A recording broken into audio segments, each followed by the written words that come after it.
Hello everyone. Israel फिलिस्तीन विवाद के मध्य एक नया मोड़ आ गया है। जी हां, हमास के हमले के पश्चात इजराइल ने 1973 के बाद पिछले 50 सालों में पहली बार युद्ध की घोषणा कर दी है।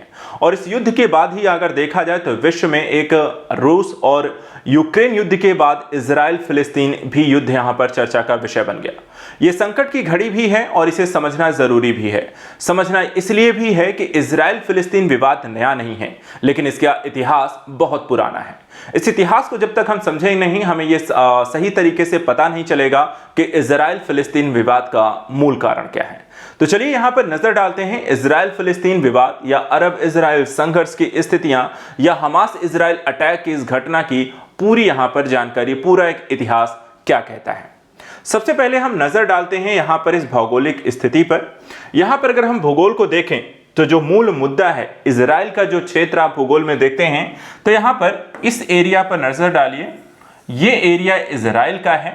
इस एरिया में जो येलो कलर के क्षेत्र के साथ साथ यहां पे कुछ पिंकीस कलर में है, जैसे कि ये एरिया जो आपका वेस्ट बैंक है, यहां पर देखिए ये गाजा पट्टी है और ये एरिया है गोलन हाइट्स, जो कि हम कह सकते हैं एक तरीके के फिलिस्तीन का एरिया। और यहां पर यही एरिया जो है इजराइल और फिलिस्तीन के मध्य लगातार विवाद का कारण रहे हैं।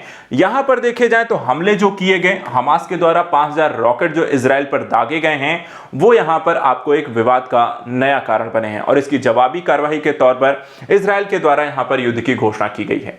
घटनाएं काफी ज्यादा सीरियस हैं क्योंकि कई सारे इजरायली नागरिकों को यहां पर अगवा किया गया है और आपको अन्य तरीके के विभिन्न अपराध जो हैं इजरायली नागरिकों के संदर्भ में यहां पर किए जा रहे हैं हमास के द्वारा।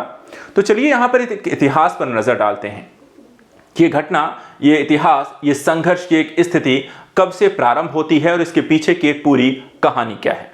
सबसे पहले देखें, इजराइल और फिलिस्तीन के मध्य जो संघर्ष का इतिहास है वो आज का नहीं है, करीब 100 वर्ष पुराना इतिहास है। और इसमें जिसकी शुरुआत जो हुई थी 1917 से हुई थी, जब यहां पर ब्रिटिश सरकार के द्वारा उनके जो विदेश नीति यहां पर जो निर्धारित की गई थी, उनके जो विदेश सचिव थे उस समय आर्थर जेम्स बेल्फोर ने एक घोषणा की थी जिसको नाम दिया गया था बेल्फोर घोषणा। इस घोषणा के तहत यहां पे कहा गया कि जो फिलिस्तीन जो एरिया है जो वर्तमान समय इजराइल बन गया है, उस फिलिस्तीन में एक यहूदी यानी कि एक राष्ट्रीय घर के रूप में उसे डेवलप किया जाएगा। यानी कि वहां पर आपको ब्रिटेन के आधिकारिक समर्थन के साथ उस एरिया में यहूदियों को बसाया जाएगा।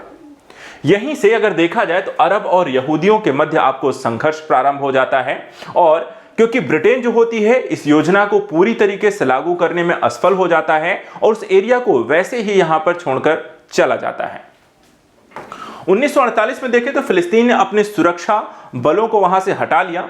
यहूदियों के दावों का समाधान करने के लिए इस मुद्दे को नवनिर्मित संगठन जो संयुक्त राष्ट्र बनाया गया था, यूएन के यहां पर विचारार्थ सौंप दिया जाता है। संयुक्त राष्ट्र ने क्या हल निकाला? संयुक्त राष्ट्र ने देखा जाए तो फिलिस्तीन में स्वतंत्र यहूदी और अरब राज्यों की स्थापना के लिए एक विभाजन योजना यहां पर प्रस्तुत की, जिसे फिलिस्तीन में रह रहे अधिकांश यहूदियों ने स्वीकार कर लिया, किंतु अरबों ने यहां पर अपनी सहमति प्रकट नहीं की। कहने का मतलब एक ही राज्य में यहां पर एक जो एरिया था उसको दो अलग अलग भागों में डिवाइड कर देना, एक यहां पर यहूदियों को दे देना और दूसरा यहां पर अरब लोगों को दे देना, जो कि यहां पर इजराइल अरब संघर्ष की पृष्ठभूमि को तैयार करता है। और अरब यहां पर इसके लिए सहमत नहीं होते हैं, वहीं इजरायली यानी कि यहूदी इसके लिए तैयार थे। घटना आगे बढ़ती है, पहुंचते हैं 1948 में। 1948 में अगर हम देखें तो यह घटना जब यहूदियों ने स्वतंत्र यहां पर एक इजराइल की घोषणा कर दी। इजराइल ने एक देश यहां पर के रूप में अपने आप को स्थापित कर लेता है या उसकी घोषणा कर देता है। और इसके परिणाम स्वरूप देखें तो इजराइल के यानी कि जो एरिया वर्तमान समय में इजराइल का देखते हैं उसके आसपास का अगर हम देखें जो देश हैं, जैसे कि यहां पर मिस्र है, जॉर्डन, इराक और सीरिया, जिसे हम अरब राज्य कहते हैं, इन्हें ये बात यहां पर अच्छी नहीं लगी और उन्होंने क्या किया, इजराइल पर आक्रमण कर दिया। इजराइल और अरब का ये यहां पर पहला युद्ध था और इस युद्ध का निर्णय क्या आया, यहां पर इसका जब अंत होता है तो संयुक्त राष्ट्र के द्वारा एक विभाजन योजना तैयार की जाती है और भूमि से अधिक भूमि पर यहां पर नियंत्रण आपको स्थापित कर लिया जाता है इजराइल के द्वारा। इसके पश्चात देखा जाए दोनों देशों के मध्य संघर्ष और तेज होने लगे और एक बार फिर से 1967 में जाकर के एक और यहां पर घटना घटित होती है जिसे 6 डे वॉर कहा जाता है, अर्थात एक और युद्ध यहां पर अरब इजराइल के मध्य है और जिसमें इजरायली सेना ने गोलन हाइट्स, वेस्ट बैंक, पूर्वी यरूशलेम को भी अपने अधिकार क्षेत्र में यहां पर ले लिया। उसके बाद 1987 में देखें तो मुस्लिम भाईचारे यानी कि मुस्लिम ब्रदरहुड की मांग यहां पर हेतु यहां पर फिलिस्तीन ने हमास को एक हिंसक संगठन का यहां पर गठन किया गया और इसका गठन जो है जिहाद के माध्यम से फिलिस्तीन के प्रत्येक भाग में मुस्लिम धर्म का विस्तार करने के उद्देश्य से किया गया था। अर्थात एक आतंक और एक जिहाद का नारा देकर के यहूदियों को इस क्षेत्र से बाहर करने के लिए उन पर लगातार आक्रमण करने की एक स्थिति को, एक आतंकवादी हमलों को अंजाम देने के लिए यहां पर हमास को गठित किया गया। इन्हें यहां पर जहां पर मुस्लिम या अरब लोग इन्हें स्वतंत्रता सेनानी कहते हैं, वहीं इजरायली इन्हें आतंकवादी कहते हैं। घटना आगे बढ़ती है। समय के साथ देखें तो 1987 के बाद वेस्ट बैंक और गाजा पट्टी के अधिकृत क्षेत्र में तनाव लगातार व्याप्त रहता है और 1987 में एक स्थिति डेवलप होती है जिसे कहा जाता है प्रथम इंतिफादा। प्रथम इंतिफादा जो है ये फिलिस्तीन विद्रोह से हम कह सकते हैं और इसमें फिलिस्तीनी सैनिकों और इजरायली सेना के मध्य यहां पर देखा जाए तो एक छोटे युद्ध में यहां पर आपको परिवर्तित होता है। तो एक तरीके से 1948 में पहला युद्ध हुआ, फिर 1967 में यहां पर दूसरा युद्ध हुआ और फिर 1980 यहां पर आपको 7 में एक और युद्ध आपको लड़े गए हैं। तो इस तरीके से अलग अलग समय पे जो लड़ाइयां लड़ी गई हैं वो कुछ विशेष क्षेत्रों का नाम इसमें आता है जो कि विवाद का आपको कारण बनते हैं। इनमें से वेस्ट बैंक, गाजा पट्टी और गोलन हाइट्स में प्रमुख रूप से आपको देखने को मिलते हैं। आइए इन क्षेत्रों के बारे में भी थोड़ी सी मैं आपको जानकारी देता हूं। सबसे पहले वेस्ट बैंक, हमने एरिया आपको दिखाया था मैप में, आपको ध्यान रखिएगा, ठीक है। वेस्ट बैंक में देखें तो इजराइल और जॉर्डन के मध्य यहां पर यह अवस्थित है और इसका सबसे बड़ा जो शहर है वो रामल्ला है जो कि फिलिस्तीन की वास्तविक प्रशासनिक राजधानी है और इजराइल ने 1967 के युद्ध में इस पर अपना नियंत्रण स्थापित किया। उसके बाद आता है दूसरा गाजा पट्टी। गाजा पट्टी इजराइल और मिस्र के मध्य यहां पर आपको स्थित है। इजराइल 1967 में गाजा पट्टी को अधिग्रहित किया और गाजा शहर के अधिकांश क्षेत्रों पर यहां पर नियंत्रण स्थापित किया। इनके प्रतिदिन के प्रशासन पर नियंत्रण का जो निर्णय है वो ओस्लो समझौते के दौरान किया गया था और वर्ष 2005 में देखा जाए तो इजराइल ने इस क्षेत्र में यहूदी बस्तियों को हटा दिया। वह अभी भी इस क्षेत्र में अंतर्राष्ट्रीय पहुंच को लेकिन नियंत्रित करता है। और तीसरा है गोलन हाइट्स। गोलन हाइट्स एक सामरिक पठार है जिसे इजराइल ने 1967 के युद्ध में सीरिया से यहां पे छीना था और हाल ही में देखा जाए तो अमेरिका ने आधिकारिक तौर पर यरूशलेम और गोलन हाइट्स को इजराइल का हिस्सा भी मान लिया है और यही हैं आपके बड़े मुद्दे, विवाद का कारण जहां पर लगातार विवाद की स्थिति बनी रहती है। इसके साथ साथ कुछ यहां पे धार्मिक स्थल भी हैं जो कि फिलिस्तीन और यहूदियों के मध्य यहां पर आपको देखा जाए इजराइल के मध्य आपका विवाद का कारण बनते हैं।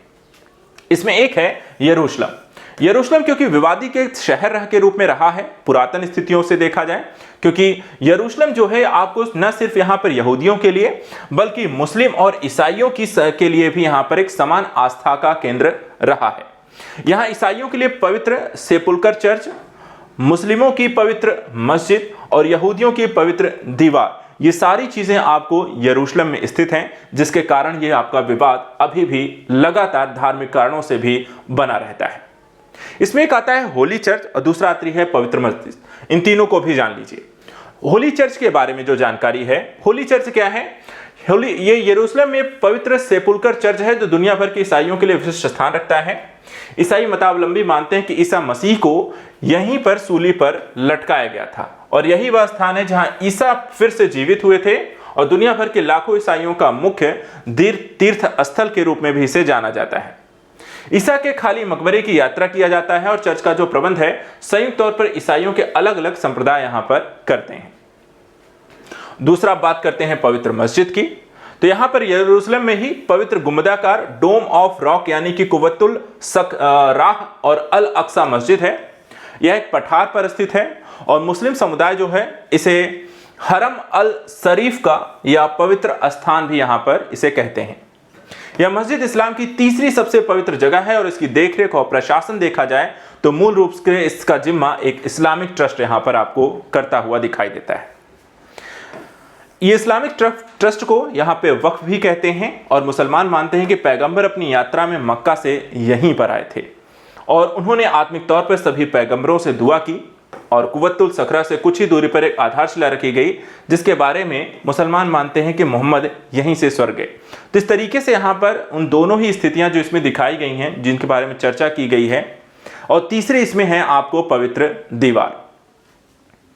पवित्र दीवार के संदर्भ में क्या है देखा जाए तो यरूशलेम का कोटेल यानी कि पश्चिमी दीवार का हिस्सा यहूदी बहुल यहां पे माना जाता है, क्योंकि यहां कभी उनका पवित्र मंदिर रहा और यह दीवार उसकी बची हुई यहां पर आपको एक निशानी है।